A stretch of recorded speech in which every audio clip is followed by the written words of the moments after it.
Donald Trump could backfire. Yes, that's messy, doesn't it? Oh, blimey, I won't be suckling on his old chocolate starfish. No, if that happens, oh, God, could be everywhere. Oh, look, Trumpy, you're shattered. Yeah, oh, blimey. No, not that kind of backfire. I mean, his policies and the way that he's behaving is backfiring on the United States. Europe, for instance, and the United Kingdom are making plans. They're not too happy with the fact that the so-called leader of the free world is erratic, not trustworthy. He says one thing one day and does something different the next. Says things to your face and then behind the screen he'll say something derogatory.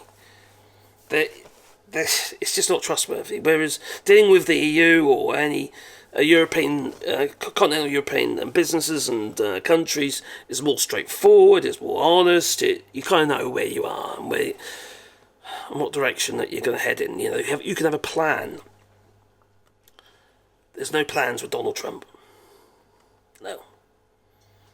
It's like whatever's on his mind when he gets up in the morning is what he spouts during the day. Now, the European Union last week, via Maus Sefcovic, he just mentioned on the fly about the Pan-European Mediterranean Convention, which is like a pact, like a trade pact. And said, well, we'd be open to the UK, if they wanted to do that. That's something we could just talk about. That would obviously get rid of a fair bit of red tape and rules of origin and what have you. Could make life a darn sight easier for businesses in the UK. And Keir Starmer and Rachel Reeves this morning actually said they would be open to a customs union with the EU. Or with Europe. And Keir Starmer has pretty much said the same. He said it wouldn't break our red line. It wouldn't cross our red lines, he said. Now, so it could potentially create a closer alignment with the EU. The fact they're talking is closer anyway. You know, the UK is, at least there is some negotiations, some talks in place. Crikey, the idea that we can actually have any kind of negotiation with Donald Trump is full of bollocks. It just can't. He's so erratic and on the fly, you can't trust him. Donald Trump is not trustworthy, just like Nigel Farage is a liar. Yes, he is. Even though he said he wasn't this morning on Sky News, he is a liar and a cheat and a snake oil salesman. Not trustworthy. No. Says one thing one day, not quite as bad as Donald Trump, but still bloody horrendous. And look what he's done to the country with Brexit, mate. You know, it's caused massive problems for ordinary folk. They might not want to admit it, the farmers and the fishermen. They might not want to admit their mistake, but it is a mistake nevertheless. I just don't see how you can even argue otherwise.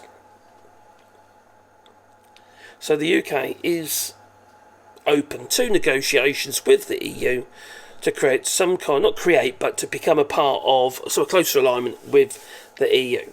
Now, I've mocked this in the past. Not the pan-European, but I've mocked the idea that we're going to renegotiate the deal, but this is not a renegotiation of the deal. This is saying, hang on, we're open to this. There's a possibility. But how long would it take? A good long while. Meanwhile, the United Kingdom is slipping down the old slope into the mud. And it's, unfortunately, it's looking pretty dire. But at least that is positive news. T-shirts all riding up. At least that is positive news for a change. That there is some hope. Because it would obviously improve the UK's outlook regarding the economy and future trade and business, make it a lot easier for the EU countries and businesses to trade with the United Kingdom, get rid of a lot of red tape, help the motor car industry. It would make a massive difference to the UK. That rules of origin is a killer. It's really hard as well, because you you have a battery pack, and there'd be all sorts of bits and pieces in that battery pack.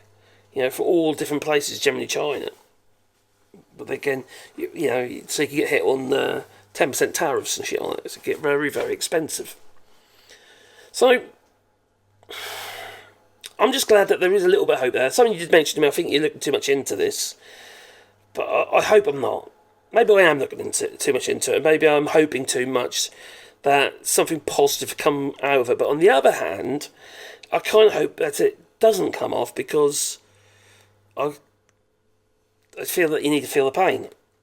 If you don't feel the pain, you're not going to accept that Brexit was a bad idea. It clearly is. Even with this, covered in sawdust as well. Even with this pan-European, it's not better than being in the EU. It's just better than what we got. That's the point. So anyway, what do you reckon? Is this deserved optimism, or am I just being a little bit too optimistic, like somebody said in the comments? Maybe. I just hope, I kind of hope, but I don't hope, because I kind of feel that you got to feel the pain. And if you got to pay for pain, obviously you don't want Brexit to look like in any way as though it's working, but it isn't working. It's not. It's just what the Brexiters will say. So anyway, toodaloo. Don't forget to beat the like button.